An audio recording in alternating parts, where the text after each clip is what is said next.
Hello friends, बहुत बहुत स्वागत है आपका हमारे यूट्यूब चैनल बिनर्स एजुकेशन पॉइंट पर। दोस्तों, आप सभी को नए वर्ष की हार्दिक शुभकामनाएं और हम ऐसी दुआ करते हैं कि आपका यह नया वर्ष है, यह बहुत ही मंगलमय हो और आपकी सभी मनोकामनाएं पूरी हों। ऐसी मंगल भावना के साथ ही आज का हम अपना वीडियो शुरू करते हैं, जिसमें आज हमने कुछ महत्वपूर्ण एमसीक्यूज़ की मैराथन रखी है जो कि लंबे समय तक चलने वाली है।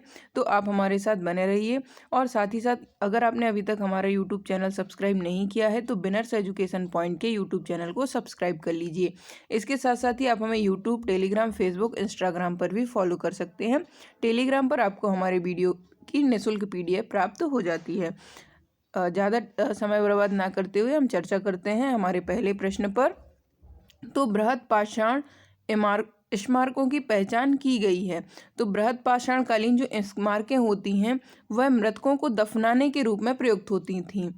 तो इस प्रकार से यहाँ पर हमारा आंसर हो जाएगा कि जो बृहद पाषाण स्मारक होती थी वह मृतकों को दफनाने के रूप में प्रयुक्त की जाती थी, जबकि जो मंदिर होते हैं तो यह किसी देवता की पूजा अर्चना के लिए प्रयुक्त किए जाते हैं। इसके पश्चात जो सन्यासी गुफाएं होती हैं उनमें जो ऋषि मुनि होते हैं वह तपस्या करते हैं, तो उन्हें हम सन्यासी गुफा कहते हैं। इसके पश्चात है हमारा अगला प्रश्न कि कौन सी समाज मात्र सत्तात्मक थी। तो इसके विकल्प के अंतर्गत हम देखते हैं वैदिक, सैंधव, मौर्य और गुप्त। तो वैदिक, सैंधव, मौर्य और गुप्त में से कौन सी समाज मात्र सत्तात्मक थी। तो सिंधु घाटी की जो सभ्यता थी या सैंधव कालीन जो समाज था वह मात्र सत्तात्मक था। इसके प्रमाण हमें कैसे मिलते हैं। तो इसके प्रमाण हमें इसलिए मिलते हैं क्योंकि जो सिंधु सभ्यता की खुदाई हुई तो हमें अधिकाधिक मात्रा में स्त्रियों की मृण मूर्तियां प्राप्त हुई, अर्थात स्त्रियों की जो मिट्टी की मूर्तियां हैं वह प्राप्त हुई। तो इससे हमने अनुमान लगा लिया कि जो सिंधु घाटी की सभ्यता के अंतर्गत जो समाज था वह मात्र सत्तात्मक था। साथ ही साथ हमें मातृ देवी की भी अनेक प्रतिमाएं प्राप्त हुई हैं। तो इस बेस पर भी हम अंदाज लगा सकते हैं कि जो सिंधु सभ्यता की समाज थी वह मात्र सत्तात्मक थी। इसके पश्चात है हमारा अगला प्रश्न, वैदिक काल में बलि का संबंध किससे था। तो वैदिक काल में बलि का संबंध किससे था। इसके विकल्प के अंतर्गत पहला विकल्प है मानव हत्या, जो कि वर्तमान समय में हम प्रयोग करते हैं। मानव हत्या, पशु हत्या के लिए हम बलि का प्रयोग करते हैं। इसके पश्चात है टैक्स। तो इन तीनों में से जो टैक्स होता था उसे ऋग्वैदिक काल में या वैदिक काल में बलि की संज्ञा दी जाती थी। इस प्रकार से जो वैदिक काल में बलि था वह एक प्रकार का कर था जिसे वैदिक कालीन लोग राजा को स्वैच्छिक रूप में प्रदान करते थे। इसके पश्चात है हमारा अगला प्रश्न, गौपत ब्राह्मण का संबंध किस वेद से है। गौपत ब्राह्मण का संबंध किस वेद से है। तो इसके विकल्प के अंतर्गत हम देखते हैं सामवेद, ऋग्वेद, यजुर्वेद और अथर्ववेद। तो जो गौपत ब्राह्मण है वह अथर्ववेद का एक ब्राह्मण ग्रंथ है। तो यहाँ पर इसका सही आंसर हो जाएगा अथर्ववेद। इसके साथ साथ ही एक महत्वपूर्ण जानकारी यहाँ पर कि आज से हमारी प्रारंभिक परीक्षा की टेस्ट सीरीज प्रारंभ की जा रही है। तो डिस्क्रिप्शन बॉक्स में आपको लिंक दी गई है, आप डिस्क्रिप्शन बॉक्स में जाकर हमारी प्रारंभिक परीक्षा की टेस्ट सीरीज को ज्वाइन कर सकते हैं। क्योंकि आप सभी को पता ही है कि प्रारंभिक परीक्षा 2020 का नोटिफिकेशन आ चुका है और 11 अप्रैल को प्रारंभिक परीक्षा का पेपर है। तो आप शीघ्र हमारी टेस्ट सीरीज के माध्यम से अपने MCQs की तैयारी को सुदृढ़ कर सकते हैं। तो शीघ्र आप हमारी टेस्ट सीरीज ज्वाइन कर लीजिए, क्योंकि हमारी जो टेस्ट सीरीज है उसमें सेल के आज अंतिम दिन ही है। आज कल परसों में वह सेल समाप्त हो जाएगी, अंतिम 2 दिन ही है। तो शीघ्र अगर आप ज्वाइन करते हैं तो आपको 10% का डिस्काउंट दिया जाएगा, अर्थात जो हमारी 500 की टेस्ट सीरीज है वह आपको 450 में प्रदान की जाएगी। तो शीघ्र आप हमारी टेस्ट सीरीज को ज्वाइन कर सकते हैं। इसके पश्चात है हमारा अगला प्रश्न, गौतम बुद्ध के संबंध में असत्य कथन को चुनना है। तो असत्य कथन, महाविनिष्क्रमण जो है वह गृह त्याग की घटना कहलाती है। संबोधि, ज्ञान प्राप्त होने की घटना। धर्मचक्र प्रवर्तन, उपदेश देने की घटना। और महापरिनिर्वाण, बुद्ध का जन्म। तो दोस्तों यहाँ पर महापरिनिर्वाण जो है वह गलत हो जाएगा, क्योंकि महापरिनिर्वाण को बुद्ध का निर्माण या मोक्ष या मृत्यु के संबंध में प्रयोग किया जाता है। एक बार हम पुनः चर्चा कर लेते हैं क्योंकि यह बहुत महत्वपूर्ण है, यह इंडिविजुअल भी किसी एक प्रश्न में पूछा जा सकता है कि महात्मा बुद्ध के गृह त्याग की घटना क्या कहलाती है, तो वह कहलाती है महाविनिष्क्रमण। ज्ञान प्राप्ति होने की घटना क्या कहलाती है, तो उसे हम संबोधि कहते हैं। उपदेश देने की घटना कहलाती है धर्मचक्र प्रवर्तन। और महापरिनिर्वाण जो है वह बुद्ध के निर्माण के लिए प्रयुक्त किया जाता है। तो इस प्रकार से आप यहाँ पर ध्यान रखिए कि बुद्ध के निर्माण के लिए महापरिनिर्वाण शब्द का उपयोग किया जाता है। इसमें आपको स्पष्ट ही दिखाई दे रहा होगा कि निर्माण शब्द जुड़ा हुआ है और निर्माण शब्द का जो तात्पर्य होता है वह मृत्यु से होता है। तो यहाँ पर बुद्ध की मृत्यु से संबंधित यह घटना होगी। और दोस्तों एक महत्वपूर्ण फैक्ट और है कि जो धर्मचक्र प्रवर्तन है अर्थात उपदेश देने की घटना, तो महात्मा बुद्ध का जो पहला उपदेश है वह सारनाथ में दिया गया था। यह भी कई बार प्रश्न पूछा जा चुका है, तो आप इसे भी अच्छे से याद कर लीजिए। इसके पश्चात हमारा अगला प्रश्न है कि मौर्यकालीन विभाग में विविताध्यक्ष का संबंध किससे होता था। तो इसका पहला विकल्प है वेश्याओं का अध्यक्ष, दूसरा विकल्प है जहाज रानी विभाग का अध्यक्ष, तीसरा विकल्प है चारागाहों का अध्यक्ष और चौथा विकल्प है धातु विभाग का अध्यक्ष। तो विविता अध्यक्ष जो होता था या विविताध्यक्ष जो होता था वह चारागाहों का अध्यक्ष होता था। तो यहाँ पर इसका सी आंसर सही हो जाएगा। और दोस्तों एक महत्वपूर्ण जानकारी और हम आपको प्रदान कर देते हैं कि जब भी आपको 4 गोले भरने रहते हैं तो आपको पहले से जो 100% श्योरिटी हो जिनमें, तो आप पहले उन प्रश्नों को सॉल्व कीजिए, फिर उससे कम, फिर उससे कम, फिर उससे कम। तो इस प्रकार से आप अधिक नंबर गेन कर पाएंगे प्रारंभिक परीक्षा की दृष्टि से। इसके पश्चात हमारा अगला प्रश्न है होयसल राज्य का वास्तविक संस्थापक कौन था। तो जो होयसल राज्य है यह दक्षिण के राज्यों के अंतर्गत काउंट होता है। तो होयसल राज्य का वास्तविक संस्थापक कौन था, इसके ऑप्शन के अंतर्गत हम देखते हैं। पहला ऑप्शन इसमें है विष्णुवर्धन, दूसरा ऑप्शन है बल्लाल तृतीय, तीसरा ऑप्शन है कोंकणी वर्मा और चौथा ऑप्शन है श्री पुरुष। लेकिन इसका सही आंसर जो है, इसका सही आंसर होगा विष्णुवर्धन होयसल वंश का वास्तविक संस्थापक था। तो यहाँ पर हमारा यह प्रश्न होता है। इसके पश्चात है मोहम्मद गौरी के किस दास ने बंगाल एवं बिहार की विजय की थी। तो मोहम्मद गौरी के कौन सा ऐसा दास था या कौन सा गुलाम था जिसने बंगाल एवं बिहार की विजय की थी। तो इस पे ऑप्शन के अंतर्गत हम देख लेते हैं कुतुबुद्दीन ऐबक, इल्तुतमिश, बख्तियार खिलजी और यालदोज। तो इसका जो सही आंसर होगा वह बख्तियार खिलजी होगा। और बख्तियार खिलजी ने ही जो नालंदा विश्वविद्यालय था उसमें तोड़फोड़ की थी। तो यहाँ पर आप एक फैक्ट और याद कर लीजिए। और कुतुबुद्दीन ऐबक जो है यह दिल्ली सल्तनत का पहला सुल्तान था, या दिल्ली सल्तनत की नींव स्थापना जो की थी वह कुतुबुद्दीन ऐबक के द्वारा ही की गई थी। 1206 ईस्वी में कुतुबुद्दीन ऐबक गद्दी पर बैठा था। और जो इल्तुतमिश है, इल्तुतमिश को दिल्ली सल्तनत का वास्तविक सुल्तान कहा जाता है और इल्तुतमिश ने ही यालदोज का दमन किया था। तो यहाँ पर आपको एक प्रश्न के साथ कुछ अन्य फैक्ट भी मिल जाते हैं। तो आप इसी प्रकार से पूरे वीडियो के साथ हमारे साथ बने रहें, तो आपको और अन्य महत्वपूर्ण जानकारियाँ भी मिलती रहेंगी। इसके पश्चात है कर्नाटक संगीत का पिता किसे कहा जाता है। तो कर्नाटक संगीत का पिता किसे कहा जाता है, इसके अंतर्गत हम पहला विकल्प देख लेते हैं पुरंदरदास, माधवाचार्य, रामानुजाचार्य और वल्लभाचार्य। तो कर्नाटक संगीत का जो पिता है वह कहा जाता है पुरंदरदास को। इसके पश्चात है रामानुजाचार्य। तो रामानुजाचार्य ने द्वैतवाद का सिद्धांत दिया था और वल्लभाचार्य जो है यह कबीर के गुरु थे। इसके पश्चात करते हैं हम चर्चा हमारे अगले प्रश्न पर। तो विशेषता आंध्र प्रदेश में सूती वस्त्रों पर हाथ से की गई चित्रकारी को क्या कहते हैं। कशीदाकारी, चिकनकारी, कढ़ाई और कलमकारी। तो आंध्र प्रदेश में जो सूती वस्त्रों पर हाथ से चित्रकारी की जाती है उसे हम कलमकारी कहते हैं। और जो चिकनकारी होती है ये बेसिकली लखनऊ में होती है। और कशीदाकारी जो है यह। इसके पश्चात है हमारा अगला प्रश्न, निम्न में से कौन सा कथन सत्य है। रुक्मणी देवी, भरतनाट्यम, कुमार गंधर्व, शास्त्रीय गायन, बिरजू महाराज, कथक नृत्य। तो इस प्रकार से यहाँ पर सभी कथन जो है वह सत्य हैं, क्योंकि जो रुक्मणी देवी हैं वह भरतनाट्यम नृत्य से संबंधित हैं, कुमार गंधर्व हैं वह शास्त्रीय गायन से संबंधित है और बिरजू महाराज जो है वह कथक नृत्य से संबंधित हैं। और दोस्तों जब कुमार गंधर्व का नाम आता है तो यह मध्य प्रदेश के लिए बहुत ही महत्वपूर्ण है। मध्य प्रदेश के विद्यार्थियों को यह अच्छे से याद करना चाहिए कि इनका जो कर्म भूमि रही है वह देवास रही है। तो यहाँ पर यह महत्वपूर्ण हो जाता है। और कुमार गंधर्व का जो वास्तविक नाम है तो वह नाम है सिद्धराम कोमकली, आपको यह भी याद रख लेना है यहाँ पर। इसके पश्चात ग्वालियर टैंक मैदान का संबंध मुख्यतः किस आंदोलन से है? तो इसके विकल्प के अंतर्गत हम देख लेते हैं कि ग्वालियर टैंक मैदान का संबंध किस आंदोलन से। तो हमारा पहला विकल्प है भारत छोड़ो आंदोलन, सविनय अवज्ञा आंदोलन, खिलाफत आंदोलन, चंपारण आंदोलन। तो दोस्तों यहाँ पर मैं आपको एक बार बता देती हूँ कि इनका टाइम पीरियड क्या रहा है सभी आंदोलनों के अंतर्गत। तो जो चंपारण सत्याग्रह रहा है वह 1917 ईस्वी में प्रारंभ हुआ था। खिलाफत आंदोलन जो है उसका टाइम पीरियड माना जाता है 1920 या 1919 भी ऐसे कहीं कहीं दिया है, क्योंकि खिलाफत आंदोलन के पश्चात ही असहयोग आंदोलन शुरू किया गया था। सविनय अवज्ञा आंदोलन जो है वह 1930 से प्रारंभ हुआ था। और भारत छोड़ो आंदोलन जो है यह 1942 से प्रारंभ हुआ था। और जो भारत छोड़ो आंदोलन है वह अगस्त क्रांति मैदान से प्रारंभ हुआ था, जिसे ही हम ग्वालियर टैंक मैदान भी कहते हैं। तो इस प्रकार से जो ग्वालियर टैंक मैदान होगा उसका संबंध होगा भारत छोड़ो आंदोलन से।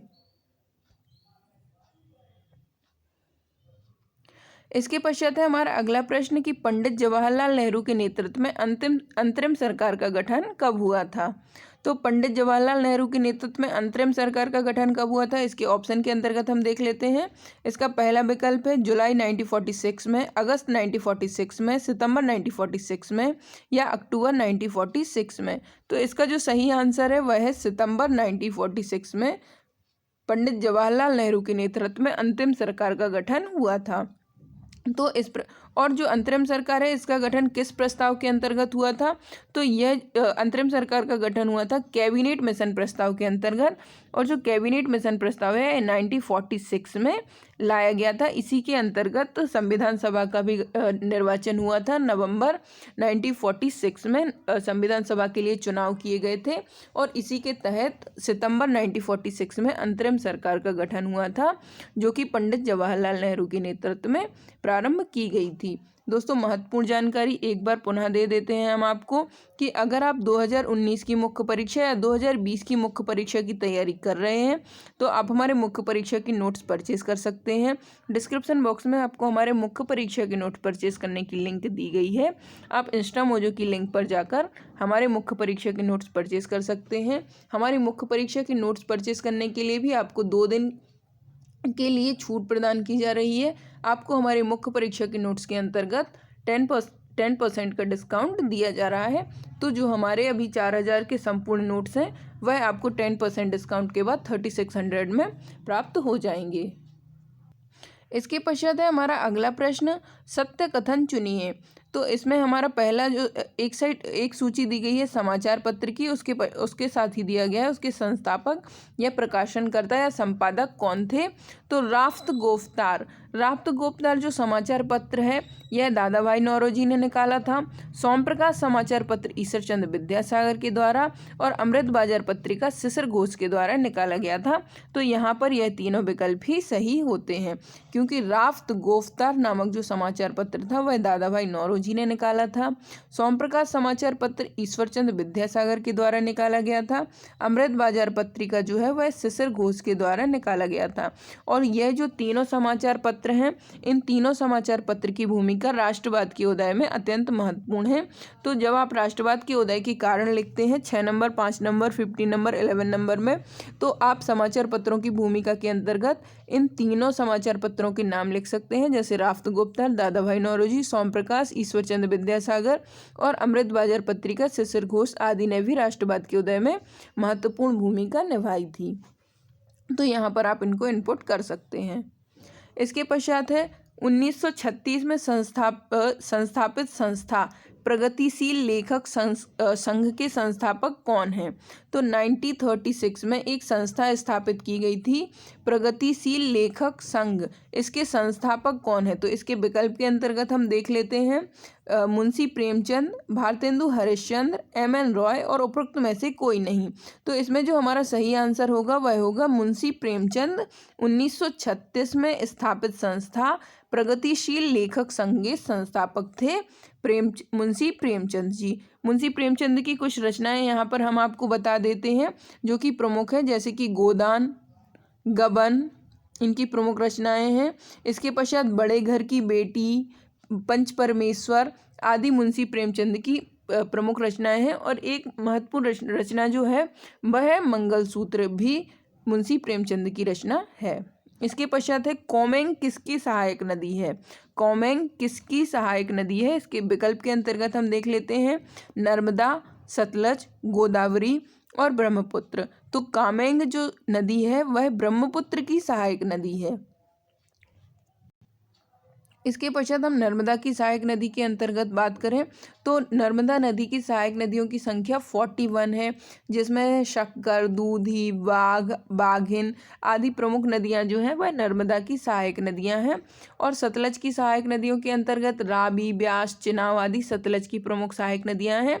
और गोदावरी की सहायक नदियों के अंतर्गत यदि हम चर्चा करें तो वर्धा, बैनगंगा आदि गोदावरी की सहायक नदियां हैं। और लोहित हुआ जैसे कामेंग हुई, तो यह जो है वह ब्रह्मपुत्र की सहायक नदियां हैं। इसके पश्चात है भारत के किस जलप्रपात को लोकप्रिय रूप से नियाग्रा जलप्रपात कहा जाता है। तो हुंडरू जलप्रपात जो है, हुंडरू जलप्रपात इसका एक पहला विकल्प है। इसके पश्चात है चित्रकूट जलप्रपात, रजत जलप्रपात, केवटी जलप्रपात। तो इनमें से किसको लोकप्रिय रूप से भारत का नियाग्रा कहा जाता है। तो इसका सही उत्तर होगा चित्रकूट जलप्रपात को भारत के नियाग्रा के रूप में जाना जाता है। चित्रकूट जलप्रपात जो है यह छत्तीसगढ़ में स्थित है और इसे ही भारत के नियाग्रा के रूप में जाना जाता है। इसके पश्चात है जो रजत जलप्रपात है यह पचमढ़ी में स्थित है। और केवटी जलप्रपात जो है वह रीवा में स्थित है। इसके पश्चात है भारत में शरतकालीन वर्षा के क्षेत्र कौन कौन से हैं। तो ओडिशा और कर्नाटक, पंजाब, तमिलनाडु, अरुणाचल प्रदेश, बिहार या तमिलनाडु, कर्नाटक। तो शरतकालीन वर्षा जो है वह पंजाब और तमिलनाडु में प्रचुर मात्रा में होती है। शरतकालीन वर्षा को हम पश्चिमी विक्षोभ भी कहते हैं। और मध्य प्रदेश में विशेष रूप से इसे मावट कहा जाता है, जो कि शीतकाल में जो थोड़ी बहुत वर्षा होती है उसे हम मावट कहते हैं। परंतु पंजाब और तमिलनाडु शीतकालीन वर्षा के प्रमुख क्षेत्र हैं। इसके पश्चात है भारत में सर्वाधिक लवणीय मृदा किस राज्य में पाई जाती है। तमिलनाडु, राजस्थान, गुजरात और आंध्र प्रदेश। तो भारत में सर्वाधिक लवणीय मृदा जो है वह गुजरात राज्य में पाई जाती है। हम देखते हैं कि जो कच्छ का रण है वह जो पूरा का पूरा है वह लवणीय मृदा से घिरा हुआ है। और अरब सागर की स्थिति निकट होने के कारण, समुद्र के खारे जल की लवणता अधिक होने के कारण सर्वाधिक लवणीय मृदा गुजरात में ही पाई जाती है। इसके पश्चात है नागार्जुन सागर बांध किस नदी पर बनाया गया है। तो नागार्जुन सागर बांध किस नदी पर बनाया गया है, इसके पहले विकल्प के रूप में हम देखते हैं कृष्णा नदी, भीमा नदी, भद्रा नदी और गोदावरी नदी। तो जो नागार्जुन सागर बांध है वह कृष्णा नदी पर बनाया गया है। दोस्तों यहाँ पर आपको एक और ट्रिक याद करने के लिए हम बता देते हैं कि जो अर्जुन और कृष्ण जो थे वह एक दूसरे के दोस्त थे। तो इस प्रकार से जब भी आपको अर्जुन सागर बांध आए या नागार्जुन सागर बांध का नाम आता है तो वहाँ पर कृष्णा नदी ही स्थापित होता है। और जो अलमाटी बांध है, अलमाटी बांध जो है वह भी कृष्णा नदी पर है। तो इसे आप इस प्रकार से याद रख सकते हैं कि कृष्ण जी हैं उन्होंने मिट्टी खाई थी, तो जो अलमाटी बांध है वह भी कृष्णा नदी पर ही होगा। तो इस प्रकार से आप इन दोनों को याद रख सकते हैं कि अर्जुन और कृष्ण जी एक दूसरे के फ्रेंड थे। तो नागार्जुन सागर जो बांध है वह भी कृष्णा नदी पर है और जो अलमाटी बांध है वह भी कृष्णा नदी पर है, क्योंकि कृष्ण जी ने मिट्टी खाई थी। तो आप इस प्रकार से याद रख सकते हैं। यह ऐसी कुछ ट्रिक टाइप की बना ली है ताकि आपको याद करने में सहूलियत हो। इसके पश्चात है भारत सखालिन में तेल उत्खनन कर रहा है, यह किस देश में स्थित है। तो सखालिन जो है वह किस देश में स्थित है। तो इसका पहला विकल्प है रूस, वियतनाम, जापान और ईरान। तो सखालिन जो है वह रूस में स्थित है और भारत इसमें तेल उत्खनन का कार्य कर रहा है। इसके पश्चात जो हमारा अगला प्रश्न है वह है अमेरिकी स्थापत्य वाला द्वीप डियागो गार्सिया कहाँ स्थित है। तो अमेरिका का जो स्थापत्य है वह डियागो गार्सिया द्वीप पर है और यह जो है कहाँ स्थित है। तो इसके विकल्प के अंतर्गत हम चर्चा कर लेते हैं हिंद महासागर, अटलांटिक महासागर, प्रशांत महासागर और दक्षिण अटलांटिक महासागर। तो अमेरिका के आधिपत्य वाला जो डियागो गार्सिया द्वीप है वह हिंद महासागर में स्थित है। तो दोस्तों आपको हमारा यह मैराथन कैसा लगा हमें कमेंट सेक्शन में ज़रूर बताइए।